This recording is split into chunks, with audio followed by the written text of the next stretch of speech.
Today, reporting revealed an email sent by someone on my staff detailing my foreign policy. The answers surprised a lot of people, including myself. I want to be really clear, I did not know of that email's existence, and I would not have approved the language in said email. I was also not aware of certain aspects of this individual's background, and they are no longer on our staff. But part of the reason this email was so surprising is that I have been remarkably clear and open about my positions regarding foreign policy. In fact, if you want to read our foreign policy platform, as well as our page on a free and sovereign Palestine, you can go to catforillinois.com/issues. But let me be clear about where I stand on what was actually in that email. First off, the email describes me as an interventionist, which is not true. I have no idea why he would say that. I have never described myself as an interventionist. I am anti-war, anti-genocide, anti-imperialism, and anti-intervention, which is why I hold the positions I do. I have always believed and said that we should lead with diplomacy and humane foreign policy. I've been endorsed by Peace Action, the largest grassroots peace network in the world, and I firmly denounce Trump's moves to militarily intervene in Venezuela, Canada, Greenland, Iran, and elsewhere. Before I get into any other specifics, I want to add an initial caveat, and that's that military intervention is an absolute last resort. We need to lead with diplomacy. We shouldn't force regime change.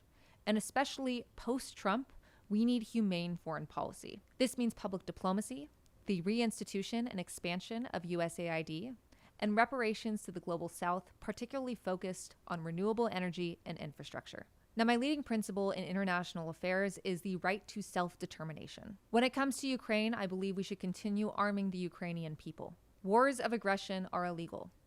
Russia's invasion of Ukraine is a war of aggression. That is an international crime.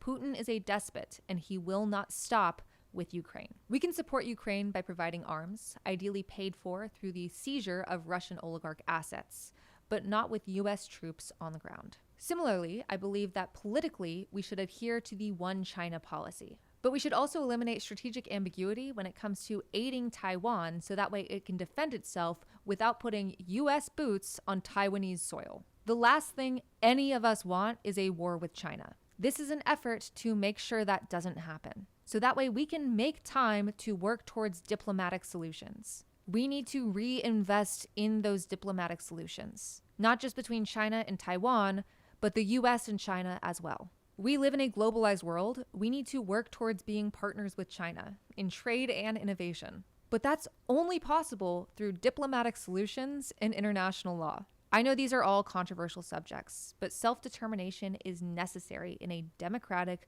globalized world. And that is true whether it's Taiwan, Ukraine, Palestine, or anywhere else. Invasion and aggression cannot be tolerated. The other caveat here is that any military aid for any reason must be conditional. I don't care if it's Ukraine, Taiwan, Israel, or Mexico. If weapons paid for with our tax dollars are suspected of being used to commit crimes against humanity or war crimes, we need a full arms embargo.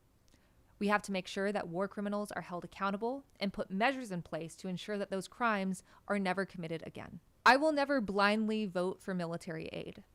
Every single bill will be a separate consideration that I will deeply think about and convey why I voted for or against it. I will not vote to deploy troops for forever wars, and I will continue to respect international law.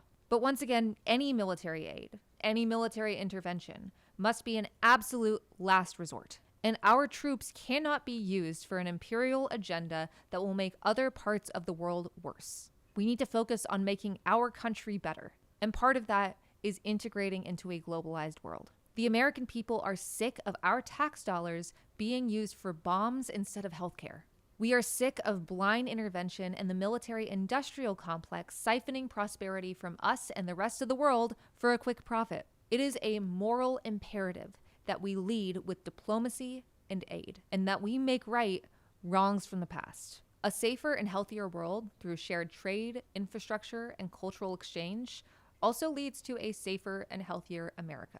You may agree or disagree with me on these issues, and that's fine. But this is where I stand, and I wanted to make sure it's clear. In my own words.